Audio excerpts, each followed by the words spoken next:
ruksa ini adalah keringanan atau dispensia hukum ya dalam Islam yang diberikan kepada seorang mukallaf. Nah, jadi mungkin ada yang tahu mukallaf itu apa?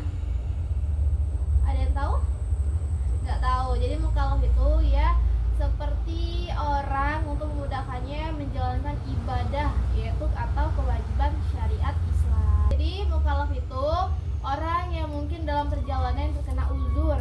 Uzur itu ya tadi seperti ada di dalam perjalanan dia tidak bisa sholat karena apa? Karena ada macet di jalan gitu kan ya. Mungkin seorang dalam kondisi tertentu mungkin menyulitkan mendesak, misalnya sakit atau lagi pergi jauh misalnya ya, seperti atau dalam perjalanan juga, atau juga ancaman bahaya seperti banjir bandang, terus gempa yang mana tidak bisa menjalankan ibadah sholatnya. Oke. Nah jadi ya untuk anak-anak, untuk pembelajaran kita hari ini mengenai ruksa tadi ya, keringanan atau dispensia hukum dalam Islam yang diberikan kepada seorang mukallaf tadi.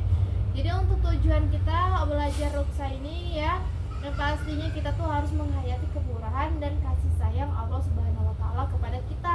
Melalui apa? Itu tadi ya, keramaian seperti beribadah, mungkin diringankan ya. Oke, jadi ya tentunya buat anak-anak sekalian yang mungkin ada yang ingin bertanya boleh nih. Mau tanya apa boleh ya? Oke, ada yang ingin bertanya, silakan yang mau tanya boleh. Bu, saya ingin tanya. Oke, mau tanya apa? Contoh ayat Al-Quran tentang rukhsah, hikmahnya apa saja? Oke, jadi kita bahas dulu ya anak-anak. Untuk contoh ayat Al-Quran dalam ruksa itu ada contohnya ya surat Al-Baqarah ayat 185 itu yang berbunyi A'udzubillahi minasyaitonirrajim, Bismillahirrahmanirrahim. Yuridullahu bikumul yusra wala yuridu bikumul usra. Artinya tadi itu Allah menghendaki kemudahan bagimu dan tidak menghendaki kesukaran bagimu.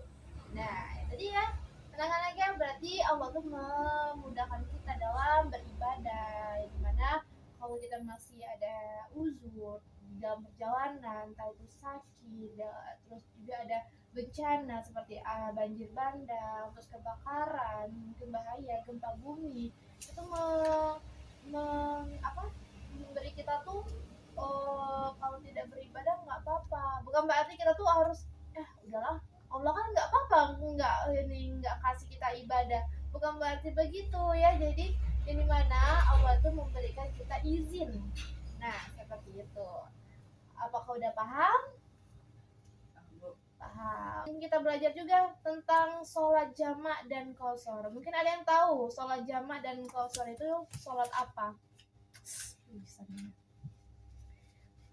Ada yang tahu sholat jamak dan qashar itu apa?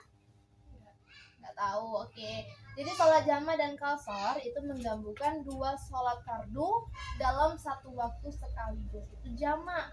Yang dimana sekaligus meringkas sholat ya yang berjumlah 4 itu menjadi 2 rakaat atau qashar. Ibadah ini keringanan ini khususnya diberikan kepada musafir atau misalnya musafir. Kalian tahu nggak musafir itu yang gimana? Musafir itu yang seperti orang-orang berjalan mau ke Mekah. Nah, itu namanya musafir ya. Jadi musafir itu menempuh jarak jauh minimal sekitar 80 sampai 90 km dan tidak bertujuan untuk maksiat. Dimana dia tuh pengennya beribadah, kalau ada masjid dia numpang sholat. Contohnya apa? Tadi kan sholat jamak dan qashar itu kan menggabungkan 4 rakaat menjadi 2 rakaat. Itu contohnya apa sholatnya? Ada yang tahu nggak? Seperti sholat zuhur sama asar itu digabungkan menjadi satu sholat. Di mana misalnya zuhur dan asar nih kita berhalangan sholat zuhurnya. Sholat zuhurnya kita berhalangan kan, misalnya ada apa ya? Misalnya ada dalam perjalanan, misalnya kita lagi di jalan nggak bisa nih sholat ini zuhurnya. Nah langsung kan sholat zuhur ke asar tuh kan sebentar ya. Nah, berarti kita harus gabungkan saja, nggak apa-apa itu dijadikan atau dikodok. Itu namanya dikodok seperti itu. Nah, kalau terus terus kalau contoh lain apa? Seperti apa? Ada nggak? Seperti sholat maghrib dengan isya. Itu boleh. Maghrib dengan isya, zuhur sama asar. Yang nggak boleh sholat apa? Yang nggak boleh. Kita kan ada sholatnya 5 waktu nih. Zuhur, asar, maghrib, isya, sama Subuh. subuh. Berarti kalau ini dua pasang, ini satunya sendirian dong. Sendirian kan? Sendirian berarti dia nggak ada pasangannya. Karena mau cari pasangannya di mana ini? Nggak ada, kan kita sholatnya cuma 5 waktu. Berarti kalau sholat subuh itu tidak bisa dijamak maupun dikosor, dan maghrib tidak bisa dikosor rokaatnya. Berarti dia tetap harus 3 rokaatnya ya. Oke, ada yang lagi yang mau ditanyakan tentang sholat jamak dan kosor? Boleh ditanyakan. Oke, anak-anak, mungkin ada yang ingin bertanya tentang sholat jamak dan kosor, boleh ditanyakan ya. Bu, oke, silakan. Bu, kalau niat sholat fardu sama qashar itu beda atau sama? Itu kalau untuk niat sholat fardu dan kosor itu beda ya. Jadi kalau sholat fardu itu yang pasti usoli fardu, zuhri arba'a rakaatin mustaqbal berarti ada lillahi ta'ala. Sedangkan untuk sholat kosor ya itu berarti ada kosron ya, yaitu dimana usoli fardo zuhri rakaataini kosron. Jadi ada kosronya seperti itu. Di mana saya sholat fardu 2 rakaat secara kosor dijamak takdim dengan asar karena Allah Ta'ala. Misalnya nih tadi kan sholat zuhur sama asar kan. Berarti di sholatnya tuh di asar, di waktu sholat asar. Berarti sholat asarnya 2 rakaat ya. Terus lanjut lagi langsung berdiri, dilanjut dengan sholat asarnya. Itu. Ada yang mengerti tentang sholat jamak dan qashar? Belum. Kayaknya kalau belum ini harus dipraktekkan ya. Nah, kamu praktekkan sholat zuhur, qashar zuhur dan asar ya. Oke, ini contoh. Ini niat. Pertama niat dulu. Usoli fardo zuhri rakaat ini kosron majmu lillah asri jamak takdim lillahi ta'ala.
Ini tadi kan prakteknya sholat zuhur, qashar tadi ya sama asar. Ini sudah akhir 2 rakaat, berdiri lagi, sholat lagi, berarti itu sholat asar yang di qashar. Sudah salam?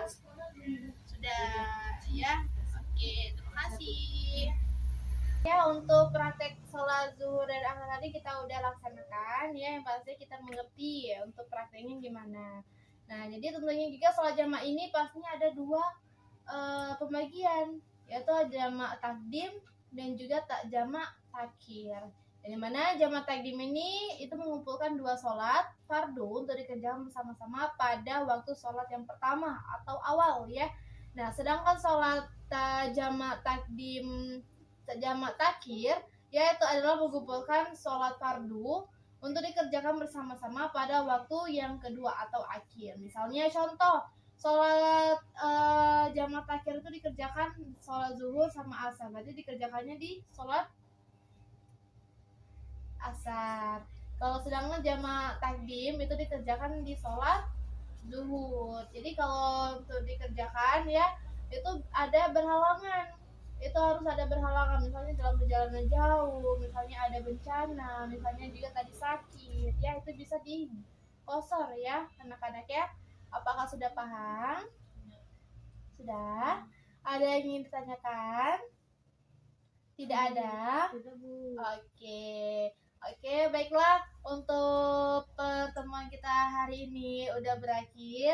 Terima kasih ya untuk hari ini. Pastinya kita harus tahu tentang sholat jamak qashar ya, jamak takdim, jamak akhirnya juga.